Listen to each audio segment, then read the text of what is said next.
할렐루야. 오늘도 수요기도에 함께 하신 여러분들을 환영하고 축복합니다. 오늘도 우리 주님께 찬양함으로 나아가겠습니다.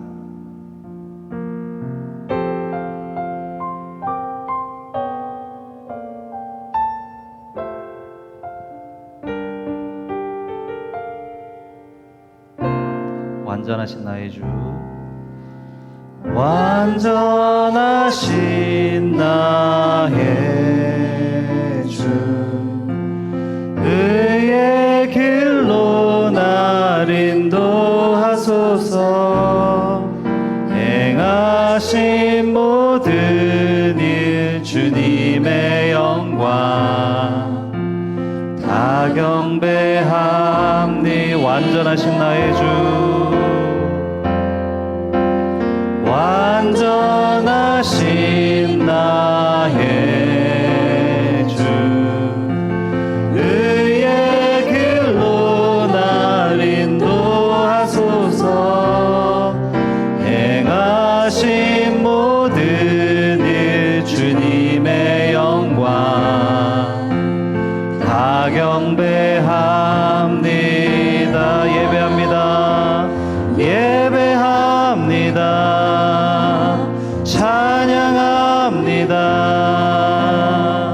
주님만 날 다스리소서. 예배합니다. 찬양합니다. 주님 홀로 높임 받으소. 다시 한번 완전하신 나의 주, 완전하신 나의 주, 의의 길로 날 인도하소서. 행하신 모든 일 주님의 영광 다 경배하. 예배합니다. 찬양합니다. 예배합니다. 찬양합니다. 주님만 날 다스리소서. 예배합니다. 찬양합니다. 주님 홀로 높임. 예배합니다. 예배합니다.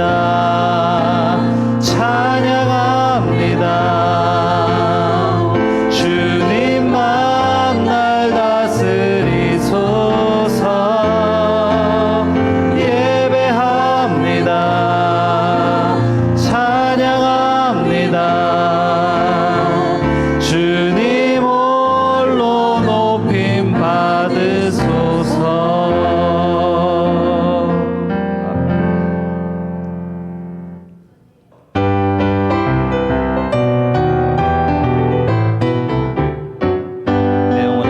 내 영혼에 햇빛 비치니 주 영광 찬란해.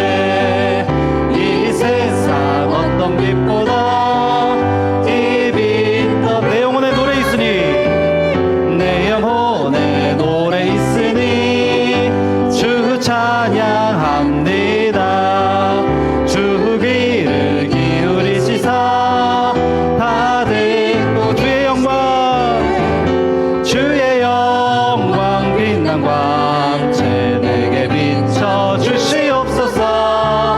그 밝은 얼굴 배울 때 나의 영혼, 내 영혼의 봄날 되어서, 내 영혼의 봄날 되어서 주 함께 하실 때 그 평화 내게 깃들고 주 은혜 꽃. 내 영혼에 희락이 있고, 내 영혼에 희락이 있고 큰 소망 넘치네.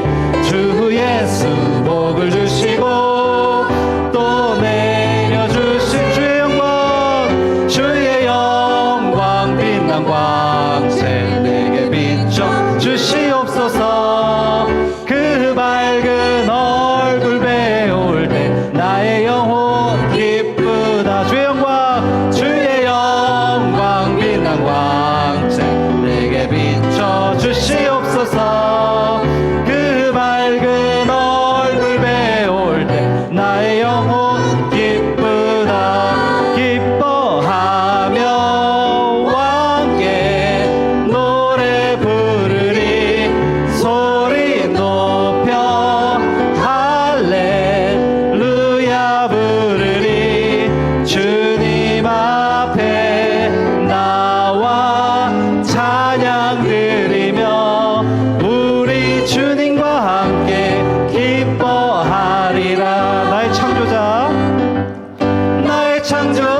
귀한 나의 예수님 찬양합니다. 나의 치료자, 나의 선한 목자 되신 주, 예수 나의 주. 자, 예수 나의 주 찬양하리. 예수 나의 주. 다시 한번. 예수 나의 주 찬양하리. 감사의 박수 하나님께 올려드리겠습니다. 하나님 오늘 영광 받아주시옵소서.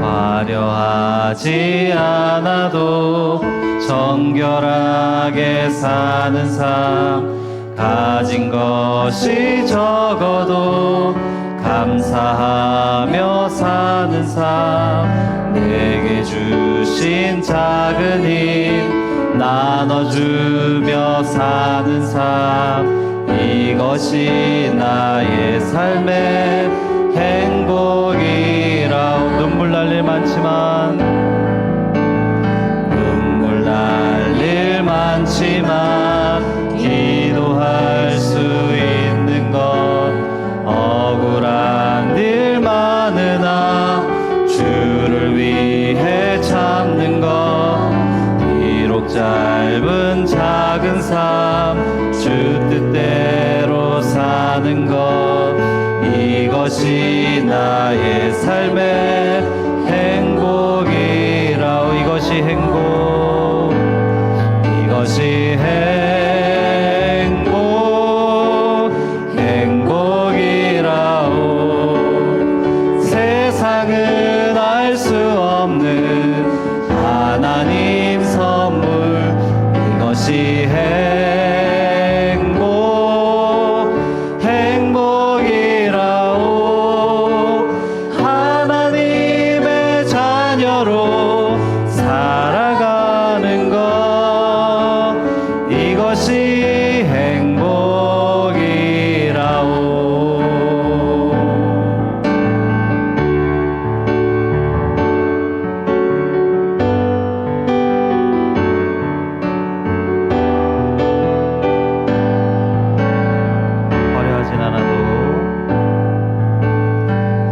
화려하지 않아도 정결하게 사는 삶, 가진 것이 적어도 감사하며 사는 삶, 내게 주신 작은 힘 나눠주며 사는 삶, 이것이 나의 삶의 행복이라오. 눈물 날 일 많지만, 눈물 날 일 많지만 기도할 수 있는 것, 억울한 일 많으나 주를 위해 참는 것, 비록 짧은 작은 삶 주 뜻대로 사는 것, 이것이 나의 삶의 행복이라오. 이것이 행복, 이것이 행복, 행복이라오.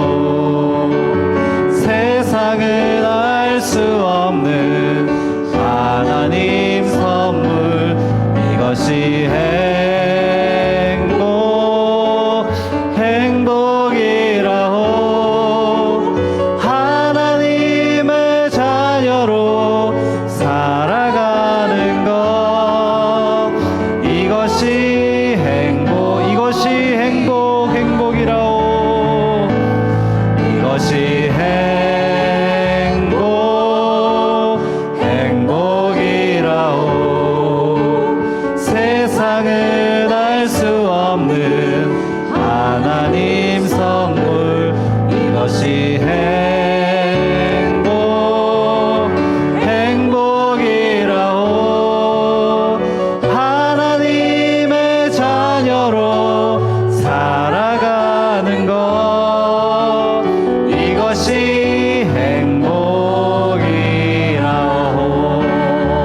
말씀 앞에 섰습니다. 우리 기도함으로 나아가겠습니다. 우리의 마음의 문을 열어 주시옵소서. 진리의 영이신 성령님 임하여 주시옵소서. 우리 다 같이 기도함으로 말씀 듣는 자리로 나아가겠습니다. 기도하시겠습니다. 하나님 감사합니다. 오늘도 우리에게 함께 해주셔서 감사합니다. 우리 안에 진리의 영을 부어주셔서 하나님 말씀 앞에서 말씀을 깨달을 수 있는 은혜를 주시옵시고, 주님의 은혜에 의지하여 오늘도 주님의 말씀 앞으로 깊숙이 들어갈 수 있도록 주님 인도하여 주시옵소서. 함께 하신 하나님께 감사드립니다. 주시옵소서.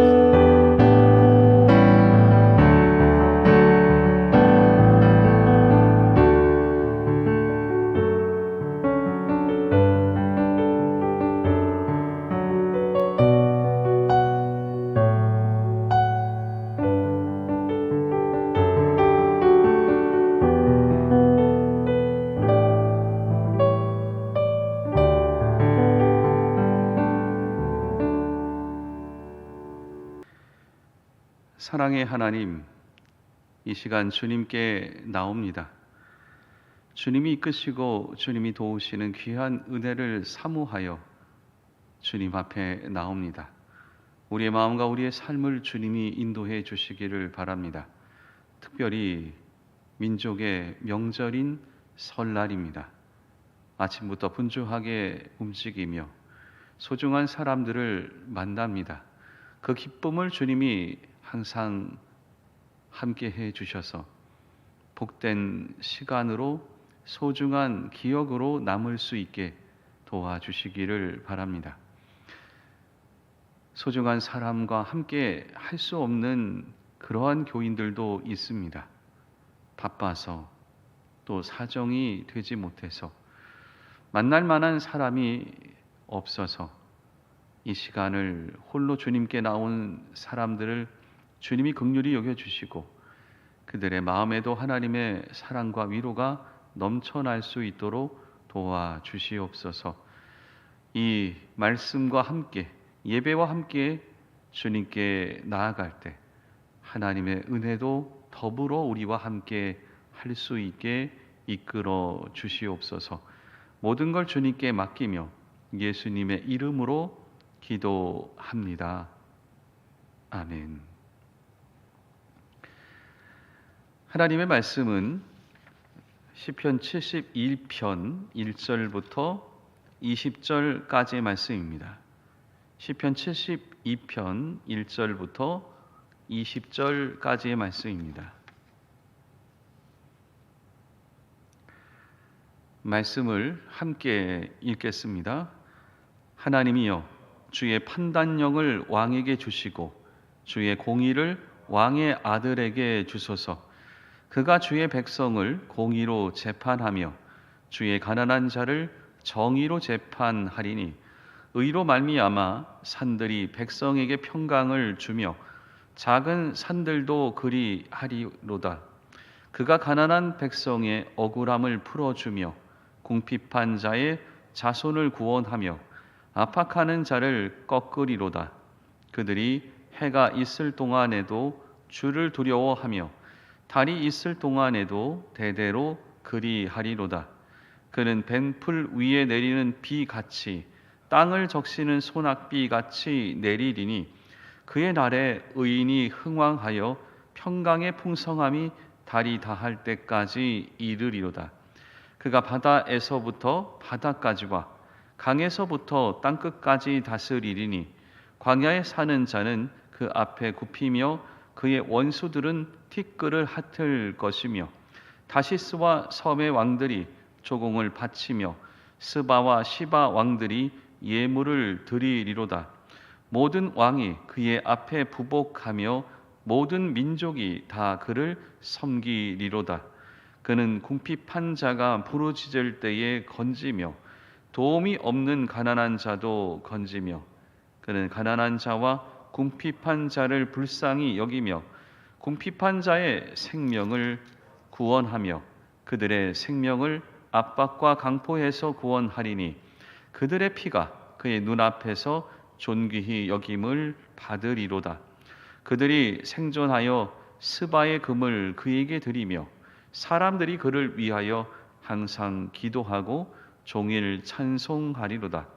산 꼭대기의 땅에도 곡식이 풍성하고 그것의 열매가 레바논 같이 흔들리며 성에 있는 자가 땅의 풀같이 왕성하리로다. 그의 이름이 영구함이요 그의 이름이 해와 같이 장구하리로다. 사람들이 그로 말미암아 복을 받으리니 모든 민족이 다 그를 복되다 하리로다. 홀로 기이한 일들을 행하시는 여호와 하나님 곧 이스라엘의 하나님을 찬송하며 그 영화로운 이름을 영원히 찬송할지어다. 온 땅에 그의 영광이 충만할지어다. 아멘 아멘. 이새의 아들 다윗의 기도가 끝나니라. 아멘. 설 명절을 맞이하여 곳곳에서 귀한 시간을 보내시는 우리 성도님들의 마음과 또한 삶의 여정에 하나님의 은총이 함께 하시기를 바랍니다. 아마 먼 곳에 가신 분도 있을 테고 또 근거리에서 지내시는 분도 있을 테고 때로는 명절임에도 불구하고 일하시는 분도 때로는 홀로 지내시는 분도 있을 텐데 모든 곳마다 또는 모든 우리 교인들의 삶마다 하나님의 귀하신 복이 더할 수 있기를 바랍니다. 시편 72편입니다. 이게 구약이 5권으로 묶여 있는데 두 번째 권의 마지막입니다. 그러니까 제2권으로 이제 끝나는데요. 2권에 끝나는 것이 72편. 딱 이제 명절에 전체의 두 번째 단락을 마무리하게 됩니다. 또 하나는 이 시편 72편의 숫자 옆에 작은 글씨가 있습니다. 보통 부제라고 말하는데 그게 솔로몬의 시입니다. 이 솔로몬의 시 이게 이제 적혀 있는 게 구약 시편 전체에는 딱 2개가 있습니다. 오늘이 72편이죠. 뒤에 있는데 72편 뒤인데 숫자를 거꾸로 하면 27이 됩니다. 그러니까 100 하나 더 붙이면 127편. 72편과 127편이 솔로몬의 시 이렇게 붙어 있습니다. 그러면 이 솔로몬이 쓴 거냐? 근데 이게 솔로몬이 썼다라고 말하기 애매한 게 하나 있는 게 20절에 보면은 20절 말씀이 이렇습니다. 이새의 아들 다윗의 기도가 끝나니라 이렇게 돼 있는데 물론 이것을 전체 2권의 다윗의 기도가 끝난다 이렇게 보는 견해도 있습니다만 더 정확하게 보자면 72편에 적혀 있는 겁니다. 그러니까 이 72편은 다윗이 기도한 내용입니다. 근데 솔로몬의 시 이렇게 적혀 있는 거 보면은 이게 도대체 뭘까? 이거는 보통 이렇게 해석을 합니다. 그러니까 다윗이 아들 솔로몬을 위해서 기도한 내용인데 솔로몬이 아버지 다윗의 기도를 듣고 본인이 계속 그 기도를 한 거죠. 그러다 보니까 아버지가 한 기도를 솔로몬이 적어놓고 이것을 내 기도처럼 여기면서 기도하고 고백한 거죠. 그래서 이게 사람들이 들을 때는 솔로몬이 한 기도, 솔로몬이 만든 또는 작성한 시 이렇게 이해를 한 거죠. 그러니까 아버지 다윗이 솔로몬을 위해서 기도했지만 솔로몬이 다 기억하고 그것을 쭉 적으면서 자신의 기도를 하게 되니까 사람들이 듣기는 솔로몬이 작성한 기도인가 또는 시인가 이렇게 생각하고 뒤에 솔로몬의 시 이렇게 붙여 놓게 된 겁니다. 그러니까 참 귀한 거예요. 여러분 우리가 자녀를 위해 기도합니다. 듣고 자녀들이 계속 오랫동안 기도하다가 듣다가 맞아 저게 내 기도가 되면 좋겠는데 그 자녀들이 자기 기도를 해요. 그러면 그 자녀들의 또 자녀가 듣고서는 이거 우리 아버지 기도구나 이렇게 생각하면서 아버지의 기도 이렇게 적어놓겠죠. 여러분 얼마나 귀한 일입니까?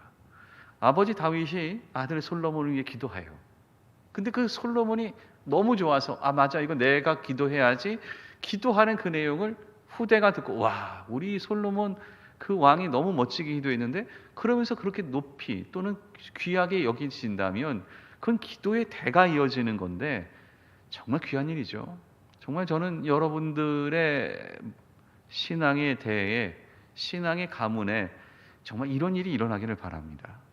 나의 아버지가 한 기도가 내 기도가 되고 내가 한 기도가 내 자녀들의 기도가 되어서 맞아 이렇게 기도해야지 이런 모습의 고백이 이어질 수만 있다면 정말 멋진 일이라고 저는 생각합니다. 여러분에게도 그런 일이 일어나기를 바랍니다. 근데 72편 전체는 좀 특별한 것이 있습니다만, 그것은 바로 뭐냐면 이제 아버지가 아들 솔로몬이 어떻게 다스려야 될지, 어떻게 보면 정치를 이끌어야 될지를 적어놓은 겁니다. 그러니까 이렇게 됐으면 좋겠다라는 거죠. 그러면서 총 6개의 단락이 구분이 되는데 1절부터 4절 왕의 통치의 특징이 뭔지, 그 다음에 5절부터 7절 왕의 통치의 시간이 어떤지, 그 다음에 8절부터 11절 이것은 왕의 통치의 지리, 경계죠. 땅, 이것이 어떤 건지, 12절부터 14절은 왕의 통치의 또 다른 특징, 앞에 1절부터 4절이 나왔는데 또다시 12절부터 14절의 그 통치의 특징, 그 다음에 15절부터 17절이 왕의 통치의 축복, 이렇게 되면서 쭉 된 다음에 송영으로 마지막 끝나게 됩니다. 쭉 이렇게 연결된다라는 것만 이해하면은 뭐 그런가 보다 하시면 되고요. 그 부분을 가지고 제가 이제 말씀을 나눕니다. 첫 번째 왕의 통치의 특징인데, 이 왕의 통치의 특징은 뭐냐? 공의와 정의입니다. 이 두 단어로 요약할 수가 있습니다. 먼저 1절과 2절의 말씀, 1절과 2절의 말씀을 같이 읽겠습니다. 하나님이여 주의 판단력을 왕에게 주시고 주의 공의를 왕의 아들에게 주소서. 그가 주의 백성을 공의로 재판하며 주의 가난한 자를 정의로 재판하리니. 왕의 통치의 특징이 공의와 정의입니다. 이거를 갖고 이제 재판하고 통치하고 하는 건데, 1절이 어떻게 보면 조건절이고 2절이 그걸 실행하는 겁니다. 그러니까 1절에 보면은 하나님이여 주님의 판단력을 왕에게 주셔서 주의 공의를 왕의 아들에게 주십시오. 하나님이 하는 판단력인데, 그 판단력이 뭐냐면 주님의 공의로 나타납니다. 그걸 왕의 아들, 그 솔로몬에게 주라는 거죠. 또 솔로몬의 입장에서는 그것이 밑에 내려가서 내 자녀들에게도 또 주어지는데, 주님의 판단력, 그게 주님의 공의. 판단력과 공의가 무엇이 연관성이 있길래 이렇게 말씀했을까? 사실 이게 우리 고민이잖아요. 하나님의 판단력을 주십시오. 근데 주님의 공의입니다. 뭐길래 이렇게 연결되어 있는가? 사실 이 공의라는 단어가 히브리 말로는 ጼ데카라고 말하는 건데, 이 공의가 되는 것은 무엇과의 연관성에서 이 단어를 꼭 쓰냐면 하나님과의 언약 관계에서 이 단어를 꼭 씁니다. 이 단어를, 히브리 단어를. 언약 관계에서 나타나는 것, 거기서 공의가 이루어진다. 그러니까 하나님 말씀을 주시죠. 줍니다. 근데 하나님과의 약속 관계에 있는 건데 그걸 꼭 지키는데 거기서 공의가 발생된다라는 겁니다. 정말 이게 굉장히 귀한 건데, 여러분 우리가 맞고 틀리고를 어떻게 규정합니까? 누구는 이게 맞다라고 말하고 어떤 사람은 이게 맞다라고 말하고, 어떻게 규정하죠? 그 사람이 맞는 거 아닙니까? 그 사람이 내가 맞다면 맞다라고 말하는 것밖에 안 되는데, 그래서 가장 공의의 핵심은 뭐냐? 하나님이 주신 것. 저는 결혼식을 하게 되면은 부탁드리는 말 이렇게 하다 보면은 항상 진리의 기초 위에 꼭 집을 지으라고 부탁을 합니다. 왜냐? 사람들은 내가 중심이 되고 내가 주도권을 갖고 싶어 해서 내가 기초가 되려는 마음이 누구에게나 있습니다. 그러면 그게 언젠가는 문제가 되는 거죠. 그럼 나 아닌 남은, 같이 결혼하는 사람은, 그러면 내가 무너지면 어떻게 됩니까? 결국 이 세상을 근간을 이루시는 것은 뭐냐? 하나님의 판단력. 하나님의 판단력으로 우리에게 주신 말씀, 그 말씀에 근거했을 때만 평생 흔들리지 않고 누구나 인정할 수 있고 변하지 않는 그러한 공의가 이루어질 수 있는 것을 말합니다. 내가 공이면, 내가 맞으면, 내가 근거면은 당연히 내 말 따라오라고 말할 거고, 그러면 다른 사람은 듣고 뭐 너만 맞아? 나도 맞는데? 이렇게 되면 흔들리게 되는 거죠. 모세가 하나님의 말씀을 가지고 이스라엘 백성들을 인도합니다. 하나님 말씀을 모세에게 주는 거예요. 그게 언약의 관계입니다. 근데 듣던 고라 자손이 아니 너만 제사장이야? 너만 레위인이야? 우리도 레위인의 피가 흐르는데 우리라고 왜 하나님 말씀 못 들어? 그 생각이 들게 되는 거죠. 그때 그들이 반란을 일으킵니다. 하나님 그들을 처단하죠. 뭐에 근거해야 되느냐? 하나님의 언약. 그 언약에 근거했을 때에 공의가 이루어지게 되는 거죠. 하나님의 판단력, 하나님이 주시는 거예요. 그것에 근거해서 그 공의를 가지고 이루어 나갈 때에 세상의 모든 것들이 의지할 수 있고 인정할 수 있는 그런 모습이 펼쳐지게 되는 겁니다. 왕은 네가 맞다라고 생각하는 판단력도 중요하지만 그게 기본이 되고 그게 기초가 되면 안 된다. 오직 하나님이 주신 언약, 하나님의 공의, 그것이 판단력이 기초가 될 때에만 공의를 이룰 수 있다. 이것을 말하고 있는 겁니다. 이게 1절이죠. 근데 1절이 2절에 펼쳐지게 되는 겁니다. 그게 바로 2절 말씀이 나오는데 그가 주의 백성을 공의로 재판하며 주의 가난한 자를 정의로 재판하리니, 공의로 재판을 합니다. 그 근거를 가지고 재판하는 거예요. 이게 바로 우리의 삶의 것으로 나타나는 겁니다. 이게 바로 사도 바울이 디도서에 보면 이렇게 말씀하는데, 디도서 2장 14절에 보면은 그가 우리를 대신하여 자신을 주심은 모든 불법에서 우리를 속량하시고 우리를 깨끗하게 하사 선한 일을 열심히 하는 자기 백성이 되게 하려 하심이라. 불법에서 우리를 속량하시고 우리를 깨끗하게 하사. 그러니까 우리를 깨끗하게 하셔서 선한 일을 하는 자기 백성이 만들어지는 것, 하나님의 근거한 겁니다. 불법 그것 말고 하나님의 언약에 근거한 것. 창세기 18장 19절에 보면은 하나님 아브라함을 선택을 하는데 이렇게 말합니다. 내가 그로 그 자식과 권속에게 명하여 여호와의 도를 지켜 의와 공도를 행하게 하려고 그를 택하였나니 이는 나 여호와가 아브라함에 대하여 말한 일을 이루려 함이라. 아브라함에 대한 말한 것을 이루기 전에 뒤에 나오죠. 근데 어떻게 합니까? 여호와의 도를 지켜 의와 공도를 행하게 하려고 그를 택했다.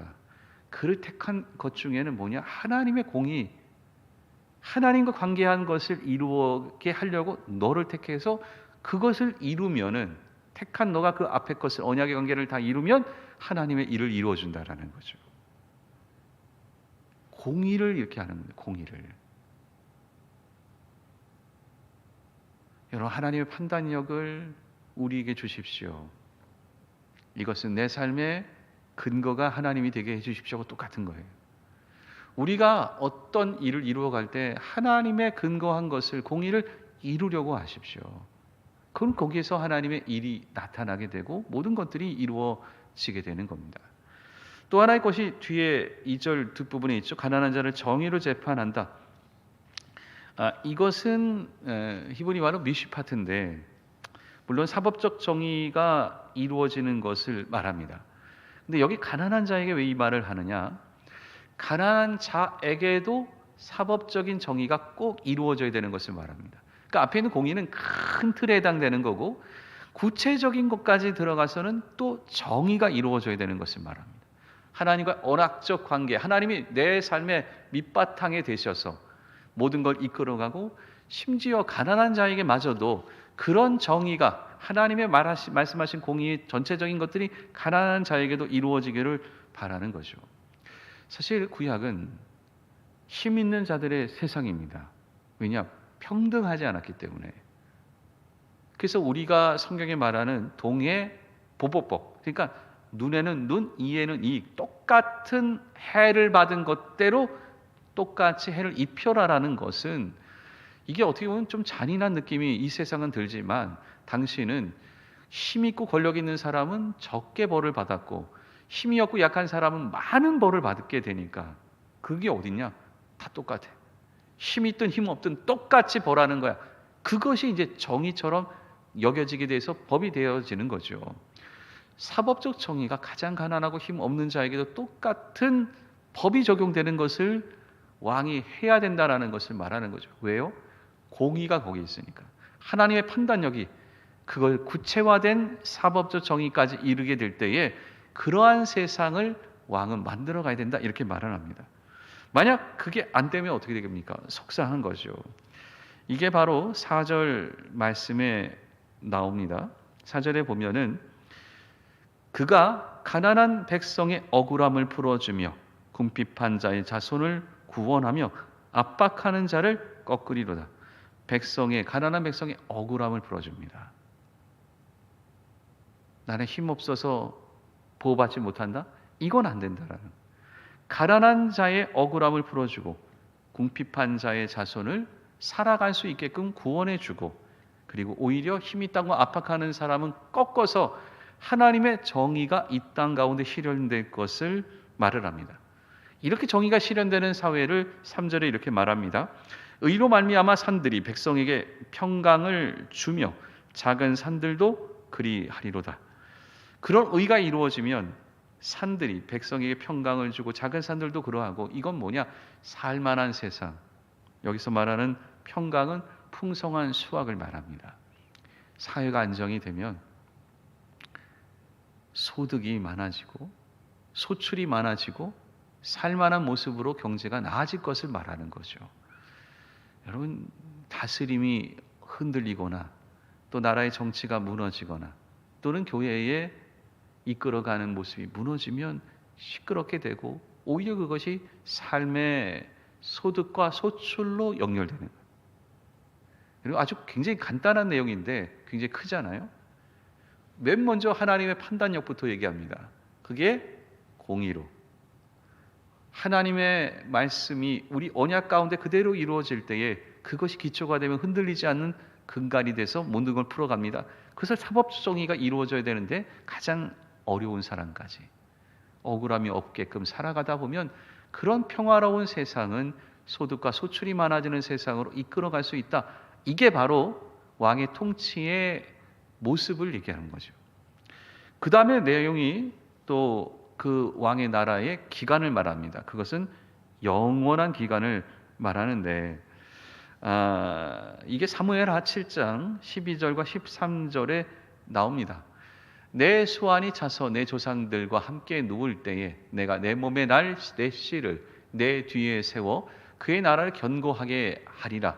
이게 하나님 다윗에게 약속한 거거든요. 그는 내 이름을 위하여 집을 건축할 것이요 나는 그의 나라 왕위를 영원히 견고하게 하리라. 그렇죠? 내 이름을 위하여 집, 성전입니다. 솔로몬이 건축합니다. 근데 그 왕위를 영원히 견고하게 해줄 것이다. 여러분, 하나님 말씀에 근거한 테두리 위에서, 터전 위에서 서면은 그 통치가 영원히 이어질 수 있게끔 하나님이 약속합니다. 5절 말씀과 6절 말씀에 보면 이렇게 나오죠. 그들이 해가 있을 동안에도 주를 두려워하며 달이 있을 동안에도 대대로 그리하리로다. 그는 뱀풀 위에 내리는 비같이 땅을 적시는 소낙비같이 내리니. 해가 있는 동안, 달이 있는 동안에 풀이 베어져도 그 위에 물기가 더해져서 계속 살아갈 수 있고 퍼져갈 수 있고, 또 풀이 베어져도 그 물이 공급되면 거기서 또 다른 싹이 나고 또 다시 자라고, 소나기가 내려서 또 다른 수많은 곡식들이 자랄 수 있게끔 도와주는 것을 말하는 거죠. 7절에 보면은 그의 날에 의인이 흥왕하여 평강의 풍성함이 달이 닿을 때까지 이르리로다. 의인이 흥왕해서 그 풍성함, 평강의 풍성함이 계속 이어질 것을 말합니다. 이 말씀이 열왕기상 4장 2절에 보면은 이렇게 나옵니다. 솔로몬 시대를 묘사한 건데요. 솔로몬이 사는 동안에 유다와 이스라엘이 단에서부터 브에세바에 이르기까지 각기 포도나무 아래와 무화과 나무 아래서 평안히 살았더라. 여러분, 말씀 그대로 되잖아요. 각기 포도나무와 무화과 나무 아래서 평안히 살았다. 정말 이게 얼마나 귀한 말입니까? 여러분, 평안의 축복을 사모하세요? 평안히 하나님께서 이끄실 것을 기도하십시오. 내 가정과 내 주변에 있는 사람들이 하나님의 평안함 가운데 있을 것을 기대하십시오. 어떻게 해요? 왕의 통치처럼 하나님이 나의 근간이 되어서 그 모든 것이 통치되어 나갈 때에 그 기간은 영원한 축복으로 연결되어 갈 수 있는 것을 말합니다. 잠언에 보면은 이런 부분에 대한 것을 표현했는데, 악인이 일어나면 사람이 숨고 그가 멸망하면 의인이 많아지느니라. 의인이 많아지면 백성이 즐거워하고 악인이 권세를 잡으면 백성이 탄식하느니라. 잠언 28장과 29장에 나오죠. 의인이 많아지면 정말 좋고 악인이 많아지면 멸망에 이르르고. 여러분, 하나님의 통치가 완전하게 이루어질 때에 그 기간 동안에 하나님께서 영원히 그 기쁨과 즐거움을 누리게 해주십니다.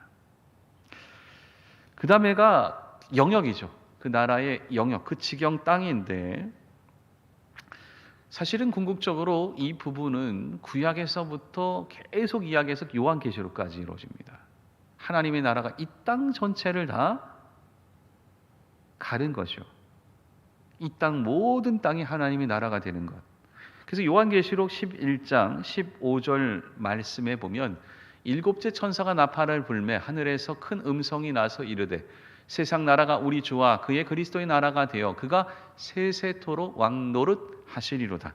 어디든 하나님께서 통치하실 것, 어느 지경이든 어느 땅이든 그것을 말하는 겁니다.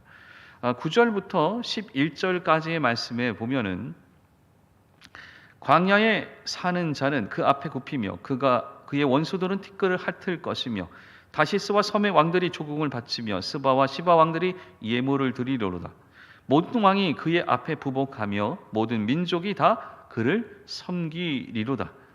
어느 땅이든 간에 어느 곳이든 간에 하나님을 경배할 것을 얘기합니다. 이게 바로 통치자를 통해서 하나님의 통치가 이루어지는 곳에서 나타날 그 경계를 말하는 거죠. 솔로몬 왕에게 주신 모습들이 사실은 어느 정도 일어났습니다. 이게 말씀이 솔로몬 때 다 일어난 건 아닌데 어느 정도는 일어난 게 열왕기상 10장 23절부터 25절 말씀에 보면은 이렇게 나옵니다. 솔로몬 왕의 재산과 지혜가 세상의 그 어느 왕보다 큰지라 온 세상 사람들이 다 하나님께서 솔로몬의 마음에 주신 지혜를 들으며 그의 얼굴을 보기 원하여 그들이 각기 예물을 가지고 왔으니 곧 은그릇과 금그릇과 의복과 갑옷과 향품과 말과 노새라 해마다 그리하였더라. 그들이 다 얼굴을 보기 위해서, 솔로몬을 보기 위해서, 지혜를 얻기 위해서 예물을 가지고 찾아온 겁니다. 이게 이제 일어나는 거예요. 여러분, 실제로 이런 일들이 일어나는 것을 보는 거죠. 하나님의 통치가 이루어지는 곳에서는 이런 모습들이 나타납니다. 그러니까 우리는 그것을 보면서 야, 부흥했다 또는 물질이 많아졌다 이런 얘기를 하는데, 하나님의 통치가 일어나는 곳에서는 확장성을 갖고 있기 때문에 그렇습니다. 예수님이 이 땅에 왔을 때에도 이런 일부분의 모습이 나타난 게 마태복음 2장 11절에 이렇게 나타나죠. 집에 들어가 아기와 그의 어머니 마리아가 함께 있는 것을 보고 엎드려 아기께 경배하고 보배함을 열어 황금과 유향과 몰약을 예물로 드리니라. 예수님이 이 땅에 왔을 때의 동방박사가 황금, 유향, 몰약을 예물로 드리는 일이 일어나게 됩니다. 그래서 궁극적으로 어떻게 되느냐? 요한계시록 21장 24절에 보면 만국이 그 빛 가운데로 다니고 땅의 왕들이 자기 영광을 가지고 그리로 들어가리라. 만국이 빛 가운데 다니면 땅의 왕들이 자기 영광을 가지고 그곳으로 하나님이 원하시는 하나님의 나라로 들어가게 될 것을 말하는 거죠. 하여튼 말씀이 보면은 구약부터 신약까지 쫙 연결이 되어 있어요. 하나님이 다스리는 곳에서는 그런 확장성이 나타나게 되니까. 저는 항상 그래서 소망하는 게 우리 교회를 하나님이 다스리는 교회가 되면 얼마나 꿈꾸면서 얼마나 좋고 얼마나 기쁘고 얼마나 대단할까 막 그런 생각이 드는 거죠. 그때마다 하나님의 나라의 확장성은 이루어지게 되니까요. 우리는 항상 교회가 부흥하기를 원합니다. 당연히 누구나 그런 마음 갖죠. 그러나 하나님의 통치하심이 나타나야 됩니다.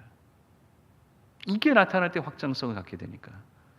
왜 교회가 삐그덕거리는지 아십니까? 목사의 확장성이 있기를 원하거나 장로님들의 확장성이 있기를 원하면 갈등이 일어날 수밖에 없는 거예요. 하나님 나라의 확장성을 꿈꿔야만 그게 사실은 부흥이 나타나는 건데, 이게 하나님의 통치가 사그라들거나 없어지면 교회는 그때부터 빈 공간이, 빈 공백이 생기지 않기 때문에 갈등의 요소가 나타나게 되는 거죠. 그 다음에 12절부터 보면은 또 통치의 특징, 앞에는 공의와 정의를 말했는데 이 두 번째 통치의 특징이 말합니다. 그것은 긍휼과 자비인데 12절과 13절의 말씀입니다. 12절 13절을 같이 읽습니다. 그는 궁핍한 자가 부르짖을 때에 건지며 도움이 없는 가난한 자도 건지며 그는 가난한 자의 자와 궁핍한 자를 불쌍히 여기며 궁핍한 자의 생명을 구원하며 긍휼히 여깁니다. 그리고 자비로운 마음으로 받아줍니다. 참 이 마음이 같이 있어야 되는데 공의와 정의라는 한 축과 긍휼과 자비라는 한 축이 통치자의 마음에 같이 있어야 됩니다. 사실 이것은 누구나 원하는 거예요. 사실 한국 교회는 목회자에게 원하는 그 기대치가 크게 두 가지가 많아요. 하나는 강력한 리더십을 원합니다.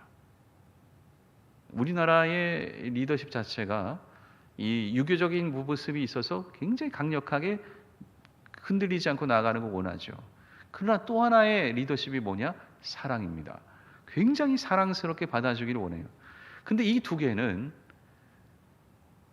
사실 두 개를 50대 50으로 가져가기는 힘듭니다. 사랑이 많으면 좀 강력하게 이끌어 가시지. 강력하게 이끌면 좀 사랑으로 감싸 주시지. 이게 언제나 양축처럼 어느 쪽으로 갔다가 그럼 또 다시 이쪽으로 갔다가 하는 진자의 흔들림처럼 왔다 갔다 하는 거예요. 그러나 두 개는 다 필요합니다. 그 두 개가 같이 있어야 되는데 어떨 때는 조금 더 갔다가 어떨 때는 조금 더 갔다 이것을 가지고 이끌어가는 거지. 이게 다 강력하고 다 사랑하고 그건 사람이 아니죠. 그럴 수 없으니까요. 그러니까 단 두 가지는 필요한 건데 이 긍휼과 자비를 가지고 이끌어가는데 14절에 그 모습이 이렇게 나오지요. 그들의 생명을 압박과 강포에서 구원하리니 그들의 피가 그의 눈앞에서 존귀히 여김을 받으리로다. 그들의 생명을 압박과 강포에서 구원하고 그들의 피가 그의 눈앞에서 존귀히 여김을 받는 거. 그러니까 어렵고 힘들고 소외되고 아픈 사람들의 모습도 받아줄 수 있는 이게 굉장히 중요한 또 다른 가치가 되어서 이끌어 가게 되는 겁니다. 목회의 앞에서 이끌어 가다 보면 항상 이 두 축 때문에 저는 이야기를 듣습니다. 소외된 사람을 딱 이렇게 감싸 안고 가야 된다. 당연히 그래야죠. 근데 또 다른 사람은 거기만 보지 말고 전체를 보십시오라고 말합니다. 맞죠? 그것도 맞는 말이니까. 그래서 이 전체를 이끌다 보면은 뒤에 있거나 보이지 않는 사람들은 때로 힘들 때가 있고 또한 그 사람들을 감싸주다 보면 기존에 많은 사람들이 목사님 할 일이 그게 아니죠.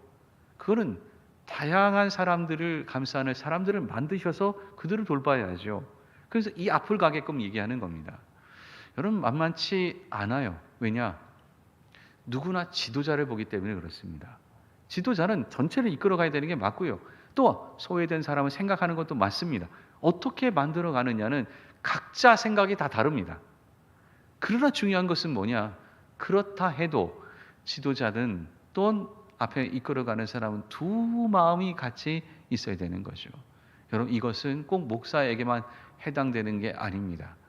누구나 집에서는 지도자의 역할을 해야 될 사람이 있고 구역에서도 지도자의 역할을 해야 될 사람도 있고 또한 내가 일하는 부서에서도 또 내가 일하는 직장에서도 지도자의 역할을 감당해야 될 사람이 있습니다.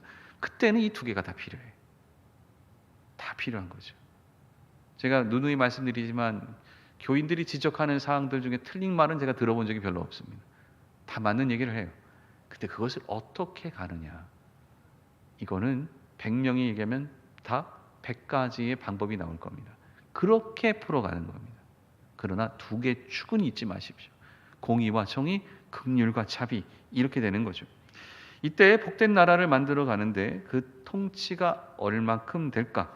15절 말씀, 우리 15절 말씀 같이 읽겠습니다. 그들이 생존하여 스바의 금을 그에게 드리며 사람들이 그를 위하여 항상 기도하고 종일 찬송하리로다.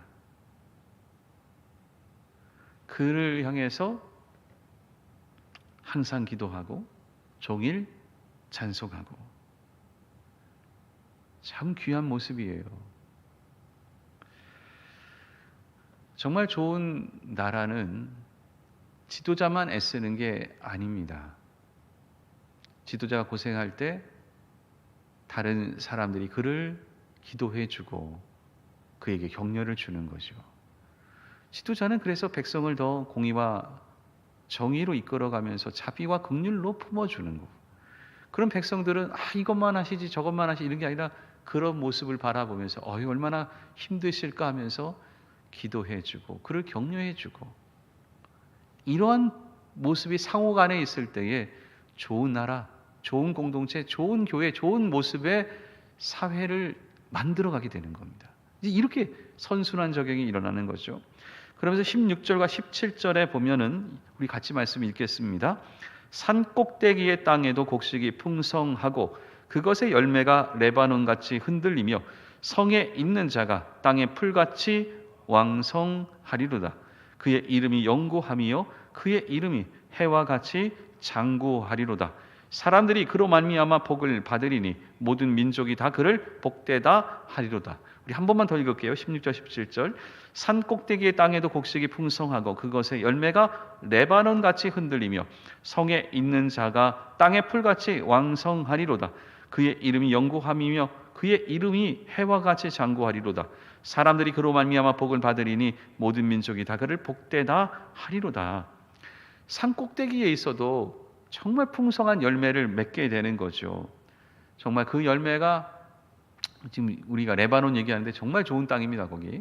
거기에 땅에 열매가 너무 가득해서 곡식이 막 흔들리는 것처럼, 그래서 사람들은 더 많아지고, 그 다음에 17절에 보면은 그의 이름이 영구하고 그의 이름이 해와 같이 장구하고, 그 사람 때문에 사람이 복받고 모든 민족이 복을 받고.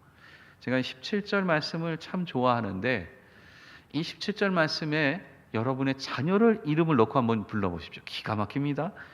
17절 다시 보면은 누구가 영구함이며 누구가 이름이 해와 같이 장구하며, 그래서 주변 사람들이 누구 때문에 복받고 다른 모든 사람들이 누구 때문에 복되다 하리라.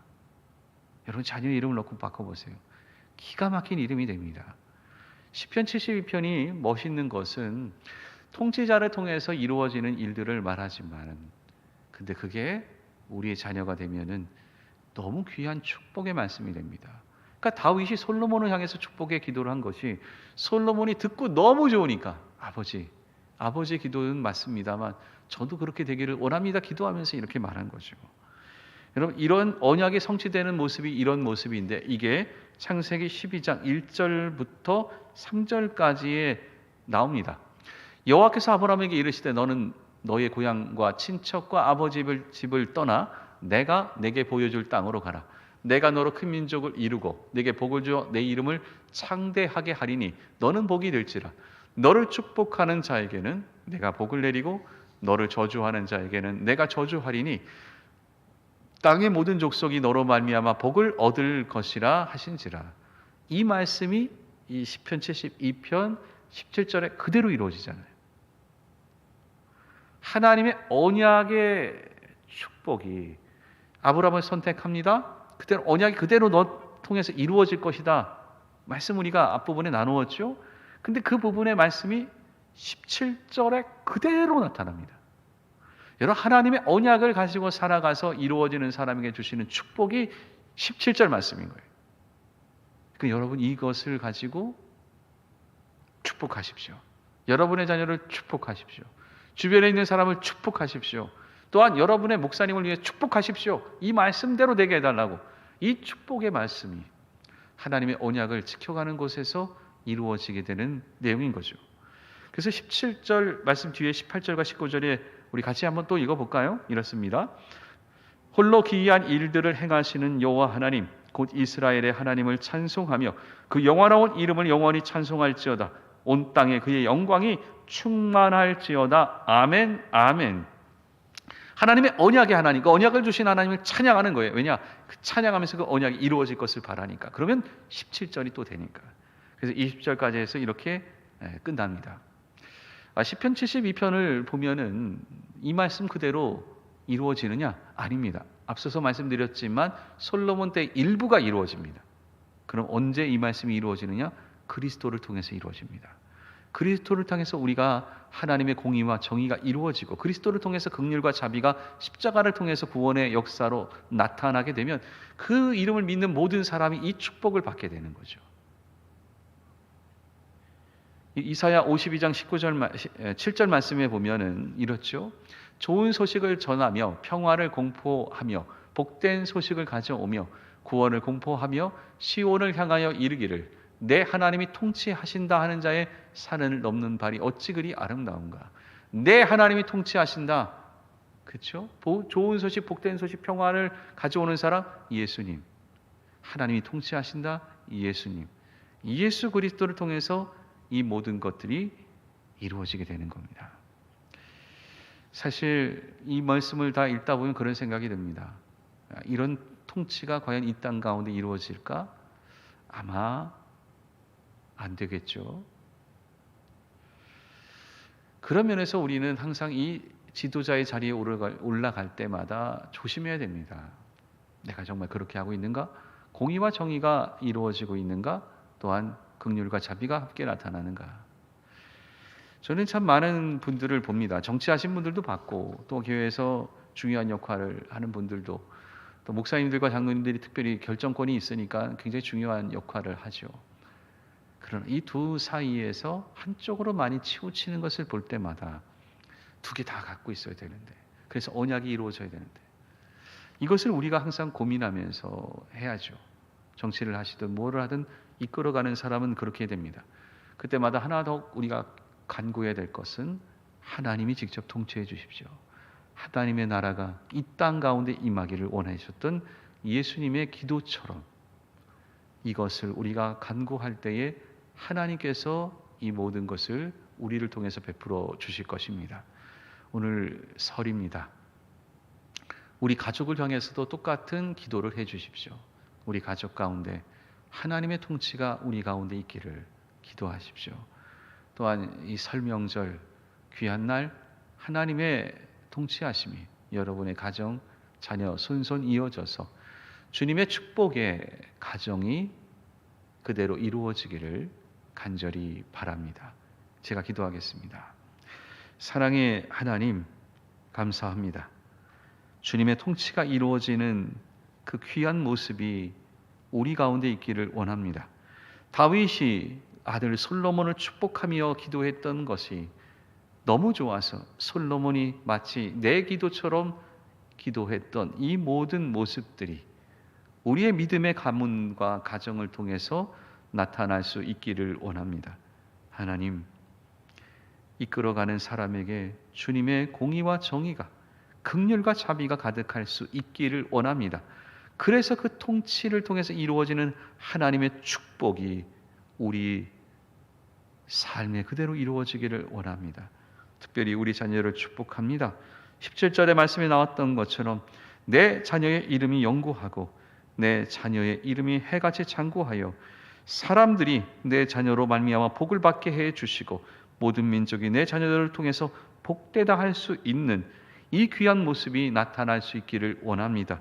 또한 우리 자녀들을 통해서 우리 교회의 미래 세대를 통해서 이 모습이 이루어져서 주님의 모습이, 주님의 복됨이 이루어질 수 있게 도와주시옵소서.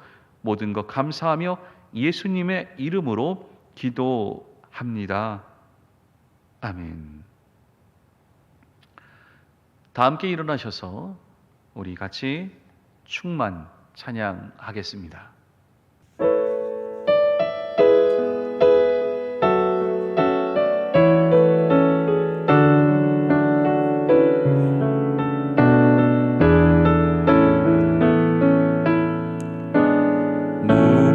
무명이어도 공허하지 않은 것을 예수 안에 난 만족함이라.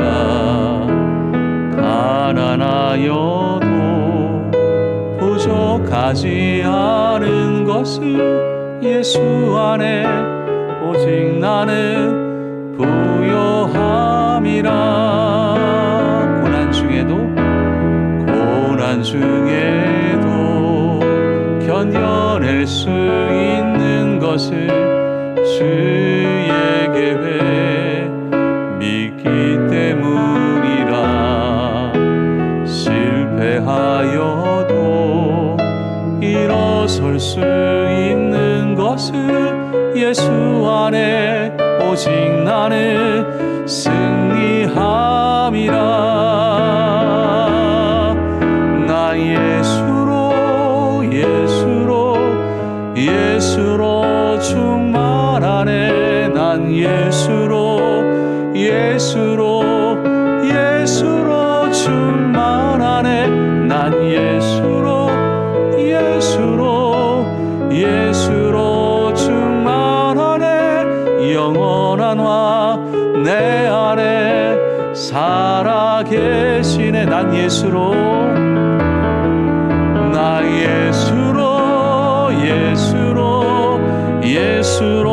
충만하네. 난 예수로 충만하네. 난 예수로 충만하네. 영원한 화 내 안에 살아계시네.